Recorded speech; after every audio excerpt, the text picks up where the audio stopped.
Digital, a diehard Steelers fan, number one, one of the most sought after SEO keynote speakers in all of the US. He spoke at MozCon, SMX Digital Summit, and then this year you're speaking at Engage 2024. So that's super cool. Thanks for being here, Chris. Awesome. Thanks so much for having me, Shane, and go Steelers. Yeah, you guys had a good draft. As a Niners fan, I was a little bit scared reading the rumor mill about potentially losing, Brandon Ayuk to you guys. He even had like the whole shout out to Mike Tomlin, like, "Hey, people say we look the same," and I was like, "Oh no, this is happening." But so far, as a Niners fan, we still have him, so I'm happy about that. Cool. So, Chris, obviously, highly successful SEO, well established. I love following your content. You have your daily clips. If you don't follow Chris on LinkedIn and Twitter, definitely do it. He provides an awesome, just great way to start the morning. 60 seconds of SEO. How did you kind of think of that, and how long have you been doing it for? Yeah, so I've been doing it for about a year and a half at this point. The genesis of it kind of came from kind of a conversation that me and a couple of people were having at like an agency retreat, and we were kind of talking about it's like, hey, with SEO, it's like really hard to actually like teach someone something because like to actually know how to do a process, whether you're like crawling Screaming Frog and changing the user agent or you're performing like a content gap analysis, it's like it's really hard to know exactly what someone's doing unless you're like literally sitting like behind the computer with them and like clicking and pointing the mouse. So we were like, we should just do that, right? It's like there's plenty of like little processes that we do on a day-to-day basis that help educate people that would be like helpful for their roles. Like, why don't we just start filming that, right? And actually showing people like step by step, like, hey, this is how you do this individual process, right? I think a lot of it was also like, TikTok was going crazy at the time, right? Where it's like, yeah, that's the social media platform everyone was emulating. We were like, well, I don't think it makes sense for us to start a TikTok platform, but it's like, I think there's something to the concept of short form video, right? Like whether we like it or not, people's attention spans online are getting shorter and shorter and kind of have people like, I know for me, like I am much more likely inclined to click on the 3-minute YouTube video than the 15-minute one. Like I will do whatever I have to not to watch like a long 30-minute YouTube video that teaches me something. So if I'm able to get the information in a shorter amount of time, I'm generally going to go that route. So we should take that same approach to our content, right? I think people are by and large are taking to more bite-sized types of content. So that was also part of the reasoning for 60-second SEO is we can deliver this message within roughly a minute. Yeah, and I think it's really cool too. I mean, I think it definitely helps your personal brand, and I'm sure it helps Go Fish Digital's visibility. But I think in order to become an influencer like you are, it's about giving back to the community, right? And I think it's so many SEOs find that so helpful. I know I managed several teams in the last couple of years, and we talk about your videos all the time, almost every day, just because it's like, oh wow, that's such a good tip. I didn't think about it like that from that angle before. So I really appreciate what you do for the community, man. It's really awesome. But speaking of building your personal brand, now that you're super well established, do you ever take time to reflect back on like the early days of your career? Like, how did you get started in SEO? Yeah, so got started in SEO back in 2013. So I graduated college and I had a finance degree. I quickly realized I did not want to do that at all. So I had an internship with Merrill Lynch right outside. It was not to my favorite job. I was like cold calling people to, try to get them hooked up with like the financial advisor that I was working with. Actually, it was funny enough. I think I actually called a pretty I think I called the wife of a pretty famous Steeler at one point and actually ended up talking to her. So that was probably one of the highlights of it. Other than that, it was very dry, boring. I had another finance internship that like I literally quit within the first day.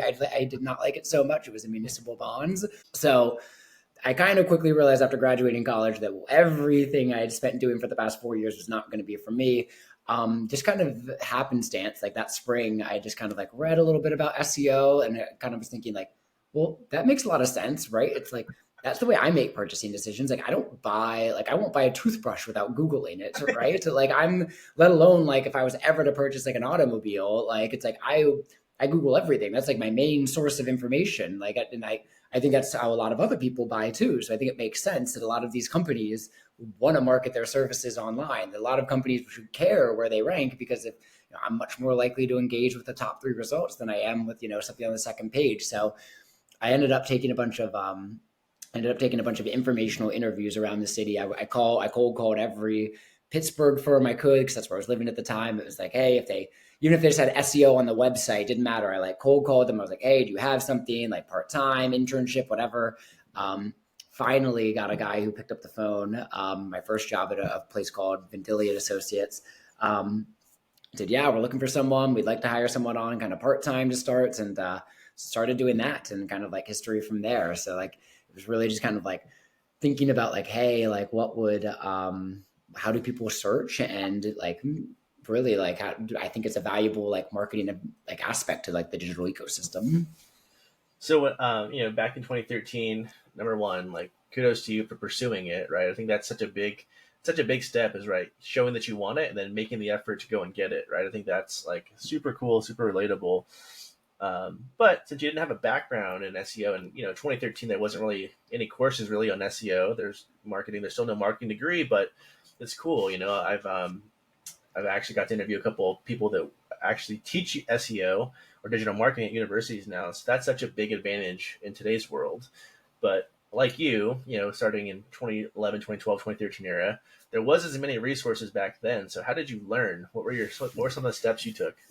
So yeah, it was crazy. It's like and I think it's one of those things that's interesting because yeah, I think you're right. Compared to today, it felt like there was no information out there. But like oddly enough, even at the time, it was like because it's just I think like SEO community's always been like very open about sharing their resources. It's like even at the time, I'm like actually like there's like a good amount of information like I can like find about this like thing. So it's like so the Moz recommend the Moz beginner's guide that like when I took my first informational Yes. interview the guy who I interviewed with, he was like, you have to check out the Moz Beginner's Guide. Like, do that number one, reread it multiple times.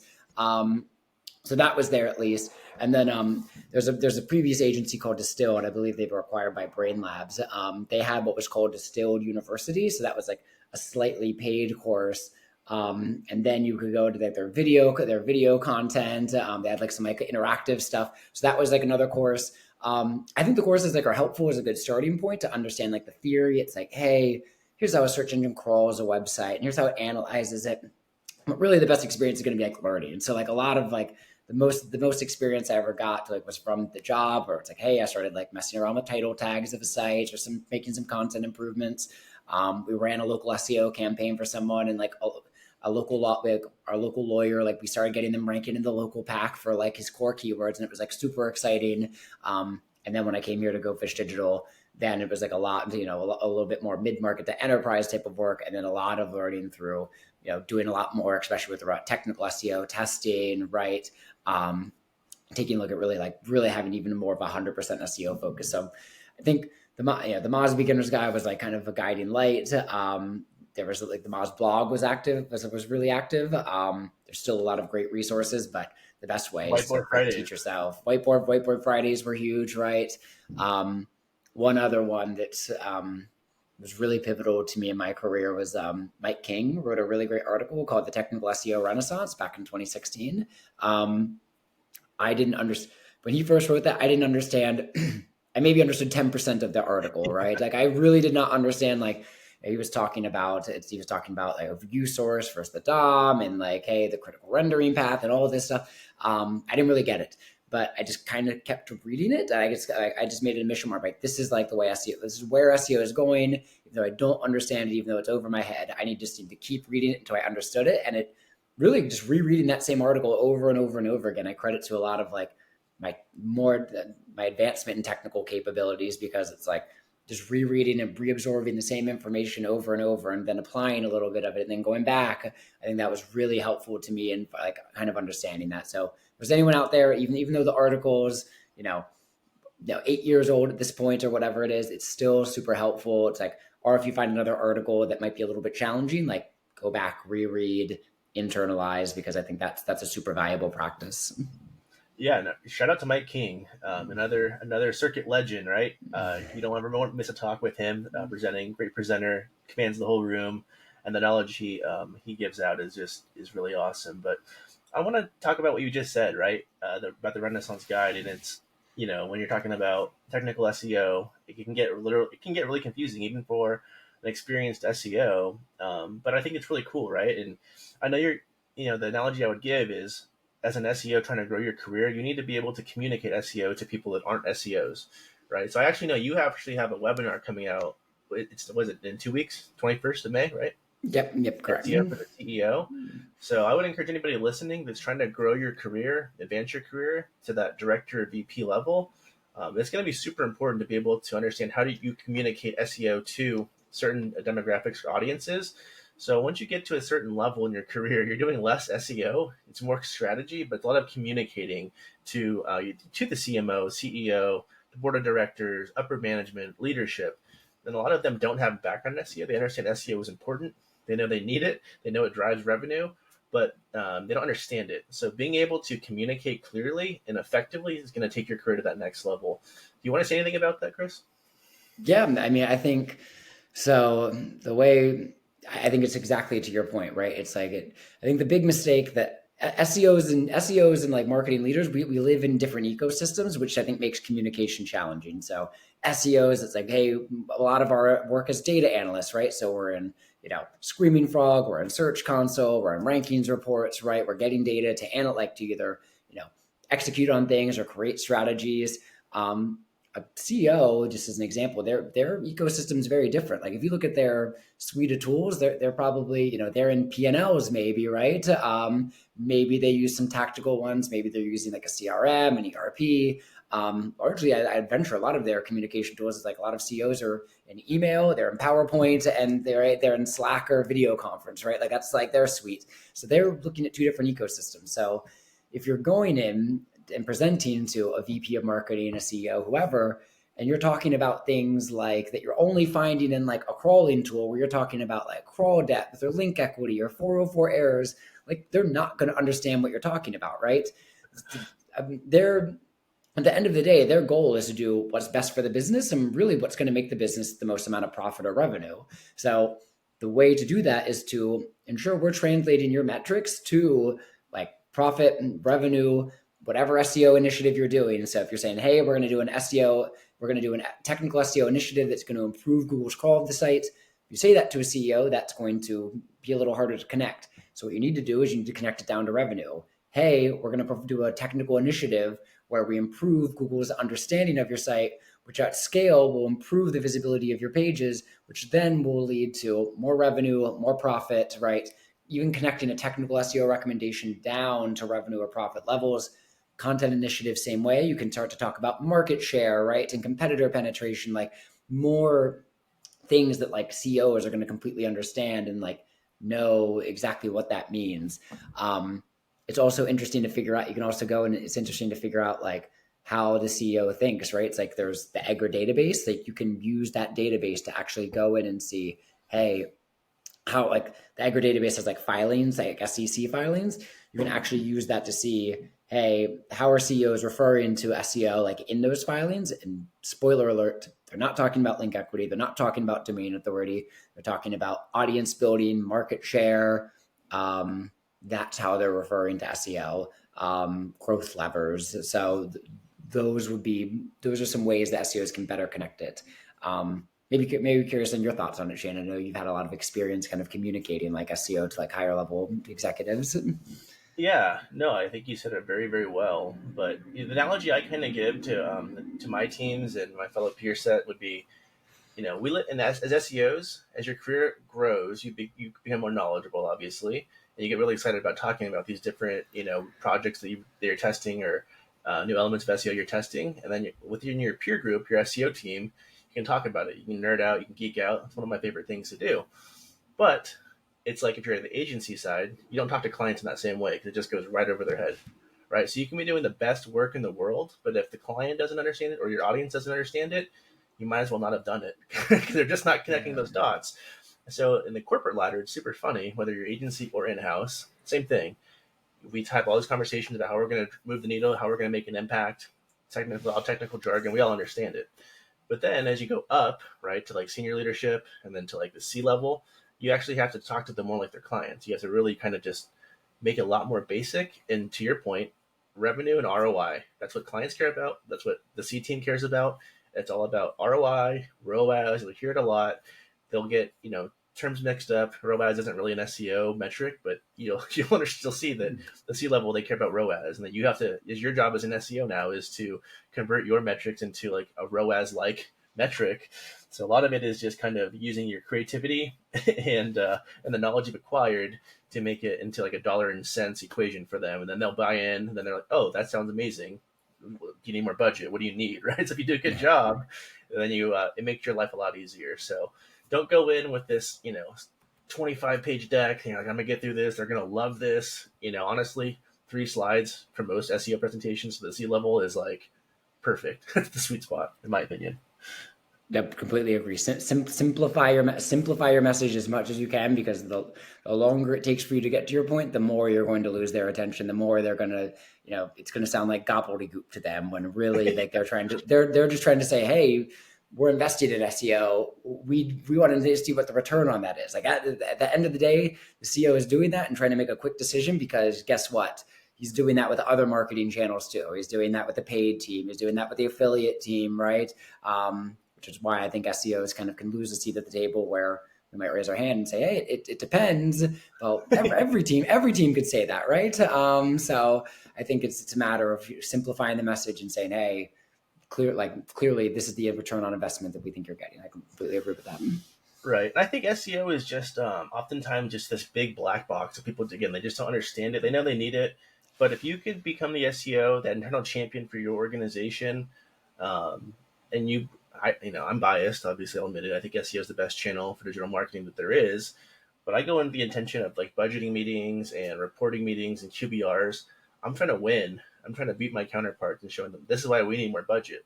We're responsible for 70% of all of the traffic on your website. We generate the highest ROI, or ROAS, or whatever you want to call it. So next year when it comes to budgeting, we need more. No offense to the paid search team or email or CRM. They're all important, social, but SEO needs the most budget, and here's why.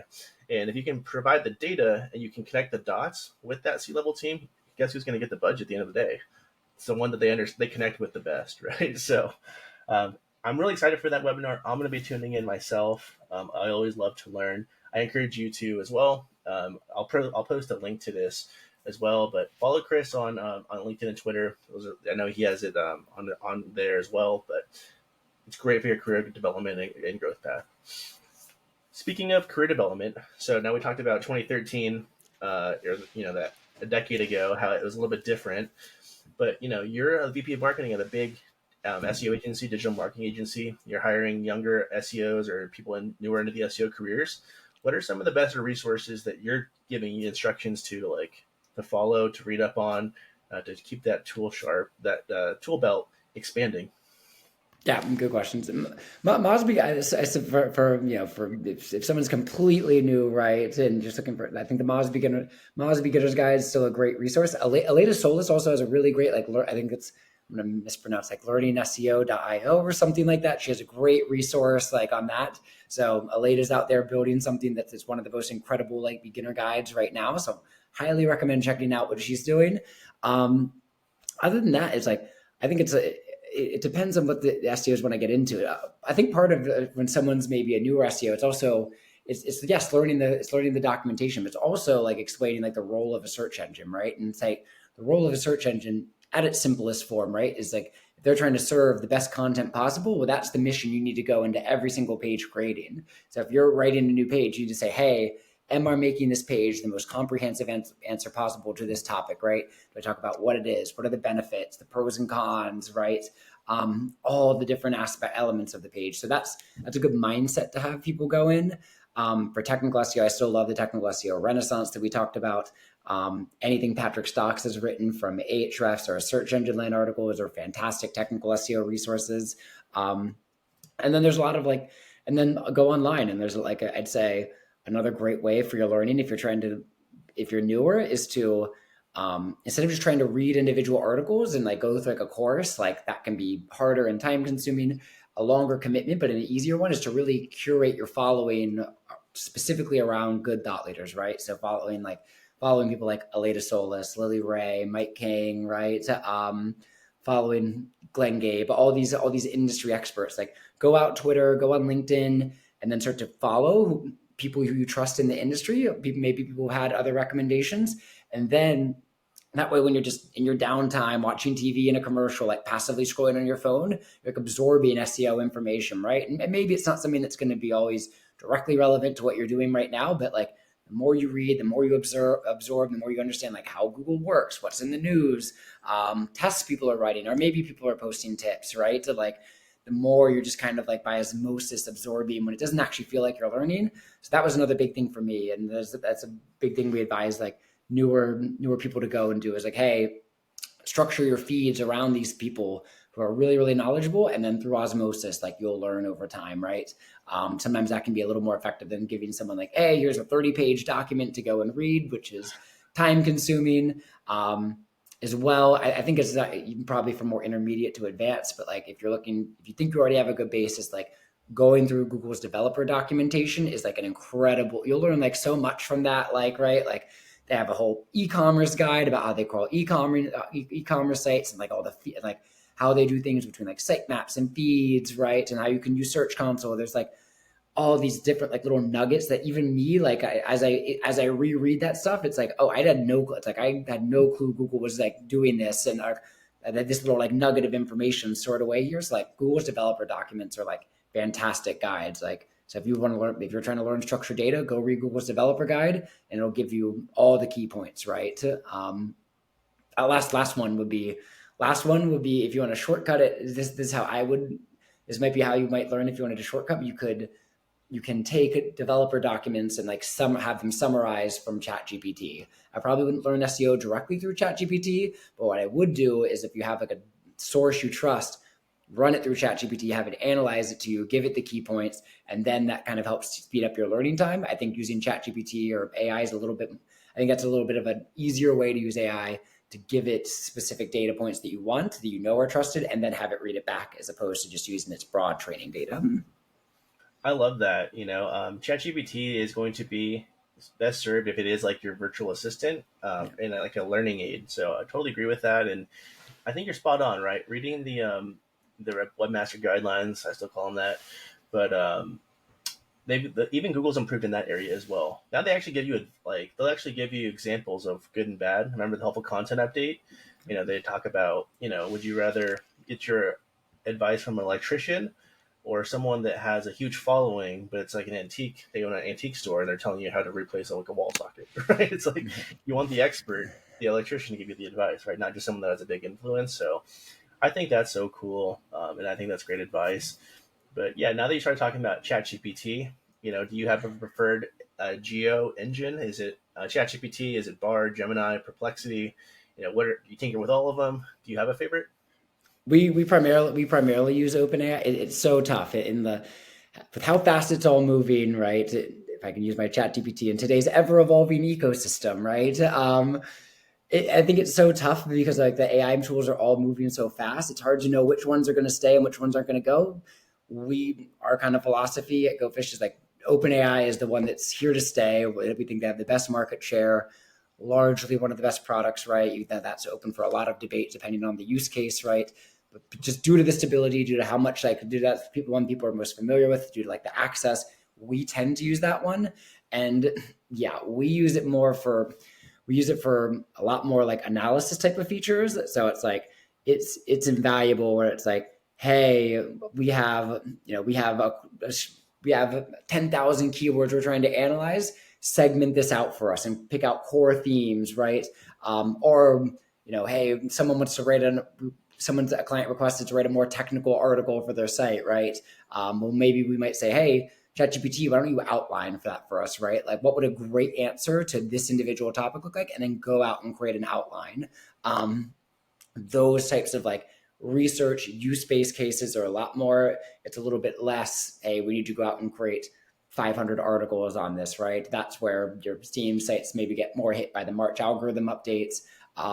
I think for data analysis, it's absolutely phenomenal. I think for very core things like outlining, right, it's super helpful. You just have to pick and choose your use cases, right? But like you said, if you're using it as a personal assistant, right, to analyze something, get data, it's incredibly fast, right? The other way is like I think another great, really exciting thing for SEOs is like it basically turns anyone who can write prompts well into like a creator themselves. So like Screaming Frog just opened up an ability to use like custom JavaScript libraries, right? Which like hey, it would be cool and fun if but like a lot of SEOs aren't necessarily JavaScript experts. But now I think the reason Screaming Frog did that is because they know people can create JavaScript using ChatGPT. So now all of a sudden, like all the SEOs can use that functionality because now ChatGPT empowers you to become a creator, right? You can create a custom JavaScript to scrape whatever you want, right? And ChatGPT generally does a pretty good job of creating code. So that's another really exciting use case is like it helps SEOs become creators of things when previously, like I myself don't have a coding background. Now you can go out and create the solutions. You just have to be able to think of it. I think you're spot on, and shout out to JP Garbaccio. He had a great LinkedIn post this week talking about it's kind of. I'm gonna summarize it. I'm gonna butcher it if I try to go verbatim, but basically it's like, hey, if you need legal advice, you hire a lawyer. If you need medical advice, you hire a doctor. If you need coding, SEO, content, all this stuff, then you hire an SEO, right? So it's just another hat that SEO has an opportunity to wear, right? Which is becoming that creator using leveraging technology, right? And I think it all comes back down to SEO is, it's a black hole, so people think it's really complicated, but in my opinion, SEO is not a rocket science. It's about repeatability and scalability, right? There's like 200 different things, arguably that go into an SEO thing, but it's about understanding how they fit into a puzzle. And there's no such thing as a perfect SEO strategy. If I ask you, Chris, what are the top 5 things that you look for? If I ask, if I were to answer the same question, we might have 7 or 8 different things that make up the top 5. Which one's the best? We have to let the data play that out, right? So there's no perfect strategy. It's like a golf swing. There's no such thing as perfect. It's all about the results at the end of the day. So that is super cool. One fun question I like to ask everyone. I'll give you a little time to think about it if you need it. What TV character would make a great SEO, and what's a TV character that would make a horrible SEO, just based off of the traits of their character? That's a good question. My goodness, trying to trying to go through the laundry list here. I mean, So, I'm sure you. I want to. I'd be curious. Maybe after the fact, you have to give me the most common answers. Hold on. Let's so I see. think for me, I think like Michael Scott would be a funny one from The Office, right? I think he would be a great SEO sales guy, right? Wouldn't want him leading a project, but he's not afraid. He's not afraid to make the call to get the interest. But what he says may not be the most accurate of all things. So he might be setting up the team to fail in a little bit of a sense. So I wouldn't want him necessarily on my team, but that'd be an example of like someone that may or may not be a great SEO for those kinds of reasons. If that helps with some context. Oh, that's good. For good SEO, good SEO leader, I'm going to go with the obvious. I'm going to go Don Draper from Mad Men. I think like he might not be in the weeds, but he'd be able to pitch services, right? He'd be able to like really give that line that really like cuts to the core of like why someone needs a search initiative. Like I think he would make a great SEO. I'm trying to think of someone who would make a I just watched The Sopranos. So Tony Soprano comes to mind as someone you would not want doing your SEO services for a laundry list of reasons. I don't think you would have the patience to sit down at a computer and actually look at it. So that's my default answer. But I need more time to think about who makes a good one and who makes a bad one. I think maybe I'm wrong, but I think Dwight Schrute would make a great technical SEO. You would. He's just very by the book, loves taking orders. He'd probably be a terrible content marketer, but probably a fantastic at technical SEO. Yeah, Dwight is the guy you want in the technical SEO background. He's got the smarts and he's got like the real focus on accomplishing a mission, which I think is like crucial in a lot of technical SEO conversations. Yeah, I love the Don Draper thing. I think, yeah, I definitely would want him on my team as well. So yeah, now that the world's evolving with SEO, AI is definitely is coming on strong.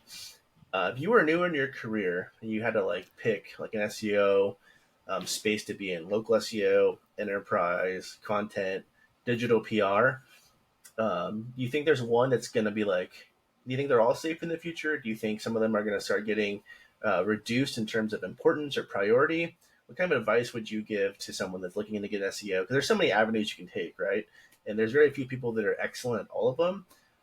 People are very niche specific oftentimes. Where would you point a person? If you were just looking, it depends on your goal. If you were just looking to which avenue is going to be the best for my career, and like, hey, I plan on doing this for the next 5 to 10 years. I think if you get in the content, like the contextual space, that's probably the safest answer, because one, that tends to be the way a lot of like I'd say like we will obviously change strategies based on what you need, but if you can be in the content like strategy space, most investments, most people understand that they need new content, right? Most people need that content is like what drives SEO. So we need someone to focus on our strategy. What modules do we build? How to optimize our pages? What new areas do we need to build in? If you're in e-commerce, it might be, hey, like take a look at our catalog, our product pages, right? And then like figure out like what that looks like. So if you can be on the content side of things, the user side of things, like I think that's a safe play for the next 5 to 10 years, because I think that's really like if you get good at that, that's probably what like 80% of sites need, right? So you would probably have a skill that's going to translate. Like you could work at like an e-commerce site, you could work at a B2B site, right? Like the way you would report on that would be different, but you could do both, right? Where if you went into technical SEO, well, it might be super important if you are working on the REI team. Like they might just have like, dedicated, like 5 dedicated technical SEO specialists, right? But if you're on a B2B site, yeah, technical might play a role, right? Where we need to talk about internal linking, but you could get in and be like, yeah, Google can see the content, it can index it. Largely, we'd have no reason to think it's not crawling it. Maybe like a medium-sized site, there might be less opportunity there for really you to prove your value. So that would be my answer if you're talking about career. If you're talking about like just role and like where you'd be the most valuable, if you're talking about what's best for your maybe learning and career and to make you more valuable, I'd actually argue the reverse. It's like learn technical, be the person who can be the most technical in the room first, and then learn content, because that's going to serve you so well. Because really, there's a lot of people who can do that content role, which makes it tricky. There's not a lot of people who can do the technical aspect, which makes them much more valuable, a much rarer skill set. And then if you can learn to go between them, you can be great at both. And you can know when a technical initiative needs to be applied versus when a content initiative needs to be applied, or how to prioritize between the two. That makes you extra valuable, right? So like, while the technical SEO might be only important in 20% of the use cases, during that 20%, it's highly important, right? Because a technical change is cheap to implement, it scales really well. It's very hard to scale content. You can scale technical very well. So I would choose that, right? And then local probably falls somewhere in between. I would say you would really have to know, if you want to specialize in local, you would really have to know that that's where you wanted to be going. Or hey, I know I like to work at, I want to work at restaurant franchises, right? And that's what I want to do with my career. Then you would want to specialize there, but you would really have to know that that's the role you will be in. Otherwise, local SEO, if you ever wanted to roll at an e-commerce site, right, is not going to be as transferable. So I would think about, of the different pillars of SEO, what is the most transferable that would give you the most amount of career options? Content strategy is probably going to be that. I think that's really well said. I would tend to agree with you. I think if you can learn technical, you're going to stand out amongst your peer set. And if I just think of an analogy of, if I'm like a random business owner, I'm getting probably every single day an email saying, well, I can do your SEO. Let's set up a call from all these random freelancers and agencies and whatever. And a lot of them are just pitching content, especially in today's world. A lot of the content may not be great. It might be just Chat GPT, literally just paste it over with some branding on there. But if you can show them a technical, but then again, you can relate it back to that dollar and cents conversation, I think you do stand out. If you're talking about a personal individual growth, SEO, if you can start out technical, that is such a big thing, because a lot of people have the content background, they're English teachers or majored in English or whatever, so they've always been writers. But if you can connect the dots with the technical, I think you just start, you already have, it's almost like a shortcut to the front. So I definitely tend to agree there. But, I think also, since SEO there's no degree for it, I think people just experiment a lot. I think that's why people kind of SEO SEOs don't stay at a certain place for very long, more than like 1 to 3 years, because they want to try something new, right? You may get a flavor of, maybe you started local SEO. A lot of agencies only offer local SEO.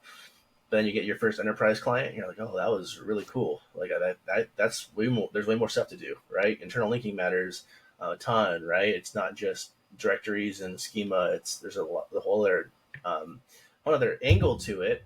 So then you start pursuing other opportunities, like I want to do more enterprise SEO, and then you discover ecom, and you're like, oh my god, this is wild! Like, like this is insane, but it's super fun because you're always kind of learning. And I think any person that likes enjoys the challenge of with the understanding of I'm never going to solve this. Like it's always going to be evolving because even when you think you know a lot, Google changes something, Yeah, right? So time to absolutely. relearn, right? So if you're one of those people that just love continually learning, SEO definitely is the career for you.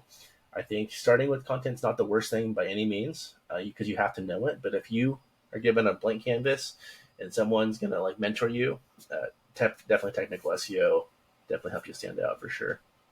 Yeah, and there's something to be said for, it's like whatever your interest. I think what the last part is, whatever your interest is like just be great at that. Like it's like if you can be the best, even though content strategy is super competitive, if you can be the best content strategist, like you're going to stand out. Or if you can be the best technical SEO, you're going to stand out eventually. So just part of it's also just doing what you're actually passionate about. So, Absolutely. I think digital PR is another one. If you're really good at digital PR, I think you will always have a place in SEO. And as someone that's used GoFish Digital for digital PR, I definitely recommend them if anybody's out there looking for it.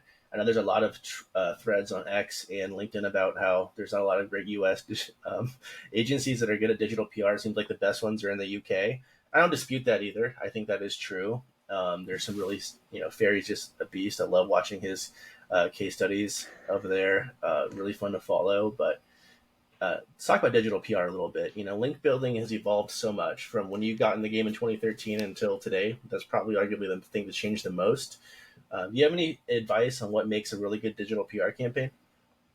yeah, I mean, and the back for those who might not be aware, digital PR at its core basically is it's a link building strategy, right? But the goal is you want to create newsworthy content that journalists actually want to cover, right? So, hey, we did a study about the airlines that are most likely to bump you, right? And the headline from that campaign is based on this data. We analyzed government data.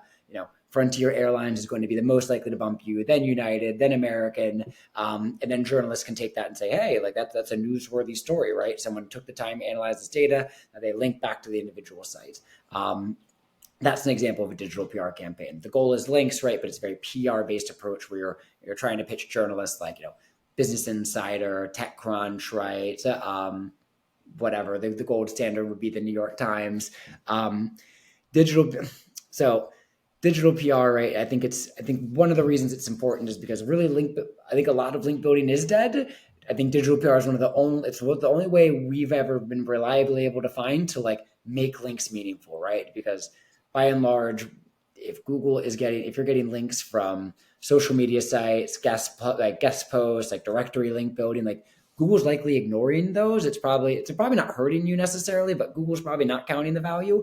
But we've seen trends where it's like, hey, client runs digital PR campaign and does SEO on top of it, they see rankings go up and generally at a little bit of an accelerated rate because you're getting the linking signals, you're getting that. I think Google, similar in the way that you have to have content that's related to your core terms, you need to have links that are also in those same areas. So a travel site getting links from a travel industry or other similar areas, Google's going to see that as valuable, right? Where if your travel site is getting links from the local gym, right, that maybe weren't editorially placed, Google's going to be less likely to do that. And that's also one of the advantages of digital PR is like Google can better determine like what was editorially given, what was paid, where was this like a user generated, right? Where anyone could do a link like from a social media site.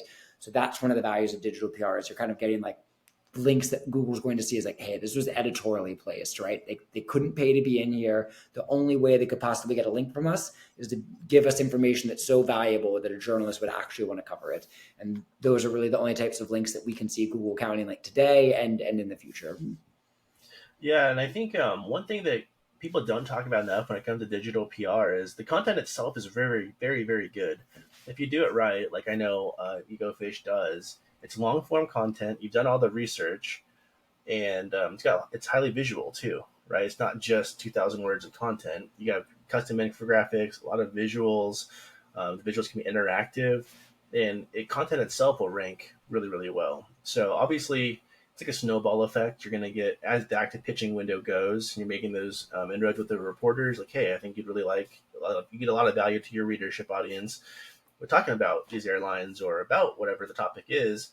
It's great, but then they're going to naturally get more links over time because the content itself is very, very good. It's very well thought out, and then you're just going to start getting those random links every month, right? So, you know, it's about it's about the link building for sure, but honestly, it lives on your website. It's a long term asset, and that's what people don't talk about Absolutely. enough. So links are definitely the goal. Um, well, the overall goal is to be helpful. The links will come from that, but it's also a great page by itself. So anytime you can do that, it's definitely worth it. But I'm with you. Link building is primarily dead. There's only certain instances, digital PR being one of them, that are worth investing in. But I will say it's not the cheapest strategy. If you're going to do it, you have to do it 100%. You know, you're if the funny thing, one analogy I'll give is, everybody's always pitching high DA backlinks, right? And maybe it's a hot take. I don't think it is. High DA doesn't matter. It's the page authority that matters. If high DA was so hard to get, not everybody could offer it for $20, right? Like, give me a page authority of 20 plus over a DA of 70 plus with a page authority of zero, 10 out of 10 times. Am I crazy for that? No, not at all. Yeah, I think it's like if you're able, because basically the way, right, into nerd, the way the algorithm works is, I would say, it's almost like the equity flow, right? So if you're able to get links from a page, if you're able to get links from another page that also has a lot of links, like that's not going to be bad for your site, right? It's like, and that's commonly what we see. Commonly what we see is like, even even if we have a page on our own site that isn't like the most perfectly optimized, or even like wasn't like that relevant to our value proposition, if it had links, it ended up doing well. So I think we had, to go back and check, it's like for a while, like for 4 years, one of the most linked to pages on our site was like not about SEO or digital PR, it was about Snapchat. And that page ranked really well because one of our founders actually did some like external like promotion around it, was actually able to like post it on Reddit and get some like natural links from it. From that the page actually started to rank well in terms of SEO. So it's like if you can do that at the page level or get links from the other page that has links, like you're informing the algorithm, right? You're getting like a more crawl rate to your pages, and you're getting more direct equity push. So to nerd out, it's like, yes, the more you can structure your links around highly linked content, that's going to be very good for you. And I know we both have to wrap up here in a minute, but final two questions. Since you brought up Reddit, is Reddit is Reddit SEO something that you'd recommend for brands, or not? Or do you not recommend it because of potential short term, long term scenarios? Yeah, it's a good question. I guess it would depend on how they would approach like a quote unquote Reddit SEO campaign. I think Reddit, like, I think business owners probably can't ignore it anymore. So it's like I don't think it's a bad strategy to be like, and we're advising clients on this. Like we have a client in the car seat space, right? And you search car seats, and it's like number two result is like Reddit, and like what are the best recommended ones? Like I think it's a perfectly fine strategy to say, hey, you need to, Reddit is appearing in the search results. You need to monitor what threads, you need to figure out your top subreddits associated with your brand, and you need to monitor those subreddits for mentions of either your product, or definitely your product, or your core keywords. And then you need to have a representative reach out and say, hey, I'm going to answer the question. I'm going to be fully transparent. I'm going to say, hey, I represent X brand. Here's the list of my best convertible car seats, right? Here's our model, here's our competitor's model. Give an actual helpful answer. But I think brands shouldn't be ignoring Reddit, because Google seems to think that like Reddit results are, more quality, more trusted. I have different thoughts on that. It's like I think that the thought that like I think the thinking is that Reddit, hey, historically we have user generated content, right? This content that we believe has been stamped and verified by people with experience, right, with expertise, because they're posting this. I think as soon as you open that can of worms, right, and now all of a sudden, like everyone knows and starts abusing that, and even if they don't have experience, they start to use Reddit, right?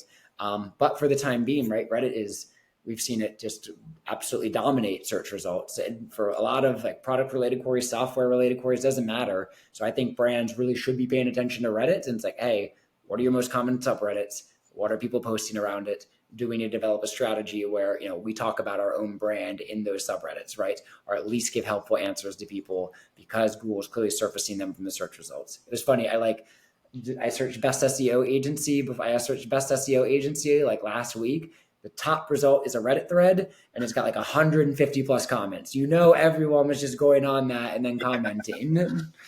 I think one of my basic rules of thumb is just follow the money trail, and if Google invests in it, you probably should be spending some time in it as well. So I love that advice. Monitor the subreddits. There's plenty of tools out there. Even Google Alerts, is better than nothing. It's something that's free. So yeah, I think if you're a major brand, you're selling at the national level. I think Reddit, it has to be a part of your strategy. If you're like a small brick and mortar, I'd be careful just because there's a lot of sabotage going on too. Once you open that can of worms, it's open, right? You can't close it. So competitors can write whatever they want about it, and you can't really do anything about it. So I think there's pros and cons. I'm with you. If you're a national brand, you're trying to sell nationally. Reddit is not going away, so you might as well attack it head on. Do the best that you can. Final question, Chris. Any predictions for 2024? Oh man, hot take prediction. I think Google will not roll out SGE in 2024. I think until they monetize SGE and figure out how they can serve ads at the same level, I think they can't roll it out. I think that's what a lot of the labs are. The labs are basically saying, "Hey, we're going to test rolling out. We're going to test one, how much does this cost us to run, and two, can we monetize at the same rate?" And until they get data from the lab data that says, hey, this monetizes at the same rate or better than the current search results, that's the only way they can possibly roll it out. So I I would venture to guess that we see some form of AI feature rolled out into the search results. I think at max, I could see them rolling out the rollout of SGE would be the generate button, maybe, but not an automatic opt-in, where it's like you're actually seeing the SGE results. So that's my prediction.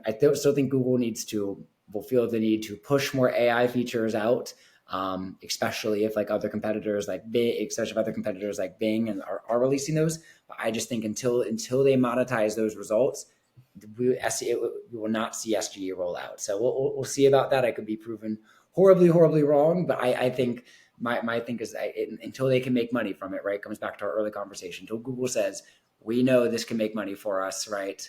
That's the only way we see that feature. I think we have a very similar thought process. I don't see any scenario in which they can, especially with our stock prices fluctuating and them being in the press for some bad, practices potentially. There's no way. I mean, just as an SEO, I mean, you see it all the time too. But paid search is, encroaching more and more and more onto organic, and they're doing that because they need the revenue. There's no way that they're going to put SGE above the fold. I think if it does roll out, I wouldn't be surprised if they went to the infinite scroll. If they go back to more of a page model, but it's at the bottom. It's like not finding what you're looking for, or maybe instead of rich snippets, with the drop down, maybe they put the SGE there. Maybe that happens, and they obviously have our big data. They can manage. They can analyze the CTRs of those, but I don't think it's going to roll out like they are in the brain labs right now. There's no way. I agree. I think it's a smaller rollout. I think it's something that they can say that they're rolling out and integrating AI, but I don't think I don't think, at least to my knowledge, they'd be at a point where they're capable fully, or they're willing to fully roll it out and have massive losses in terms of the amount they're able to monetize their ads. Chris, thanks so much for the time, guys.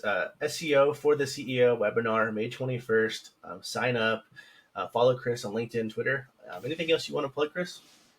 Yeah, we have an SEO newsletter every other week. It's called The Splash. You can get it at gofishdigital.com/newsletter. Provide you all the SEO information you need to know. Once again, in the short form content vein, 5 minutes or less. So check that out if you're interested in saying, hey, there's a lot of information going around in search. I'm having trouble figuring out what the most important articles are. The Splash newsletter, gofishdigital.com/newsletter. Awesome. Like and subscribe to the newsletter, guys. Thank you so much. Thanks, Chris. Cool. Thanks so much for having me, Shane.